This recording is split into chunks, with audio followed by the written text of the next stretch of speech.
അധർമ്മം പെരുകുന്നത് കൊണ്ട് അനേകരുടെ സ്നേഹം തണുത്തു പോകും. സ്തോത്രം. വിശ്വാസഗോളത്തിൽ സ്തോത്രം സ്നേഹമുണ്ടെന്ന് പറയുകയും സ്തോത്രം, എന്നാൽ പ്രവർത്തികളാൽ സ്നേഹം നഷ്ടപ്പെട്ടു പോയിക്കൊണ്ടിരിക്കുന്ന ഒരു കാലഘട്ടത്തിലാണ്. കരങ്ങൾ ഉയർത്തി കർത്താവിനെ മഹത്വപ്പെടുത്തിയാട്ടോ. സ്തോത്രം.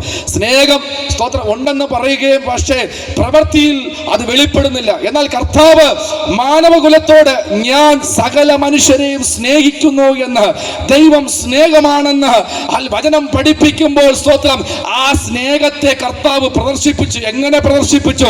കാൽവരി ക്രൂശിൽ 3 ആണികളാൽ 2 കള്ളന്മാരുടെ നടുവിൽ സ്തോത്രം സകല മനുഷ്യരോടുമുള്ള ദൈവത്തിന്റെ സ്നേഹത്തെ ദൈവത്തിന്റെ പൊന്നോമന പുത്രനായ യേശുക്രിസ്തുവിന്റെ പരമയാഗത്തിലൂടെ, പാവയാഗത്തിലൂടെ കർത്താവ് യേശുക്രിസ്തു ക്രൂശിൽ പിതാവായ ദൈവം തന്റെ പുത്രനെ നൽകി ലോക മനുഷ്യരുള്ള സ്നേഹത്തെ ദൈവം വെളിപ്പെടുത്തി. കരങ്ങൾ ഉയർത്തി കർത്താവിനെ മഹത്വപ്പെടുത്തിയാട്ടെ. യെശയ്യാപ്രവചന പുസ്തകം നമ്മൾ പഠിക്കുമ്പോൾ 53 കണ്ടാൽ ആളല്ല എന്ന് തോന്നുമാറ് അവന്റെ മുഖം വിരൂപമാക്കി കളഞ്ഞു. ആരുടെ മുഖം? യേശുവിന്റെ മുഖം വിരൂപമാക്കി കളഞ്ഞു. എന്തിനു വേണ്ടി? എന്നെ പാപത്തിൽ നിന്ന് രക്ഷിക്കുവാൻ വേണ്ടി.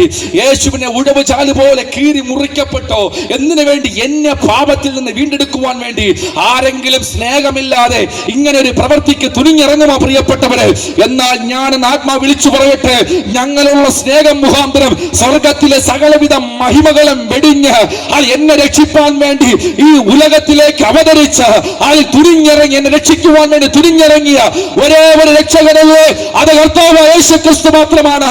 ആകാശത്തിന്റെ കീഴിൽ മനുഷ്യരുടെ ഇടയിൽ രക്ഷയ്ക്കായി നൽകിയ ഒരേ ഒരു നാമം, അത് നസറേയനായ യേശുക്രിസ്തുവിന്റെ നാമം.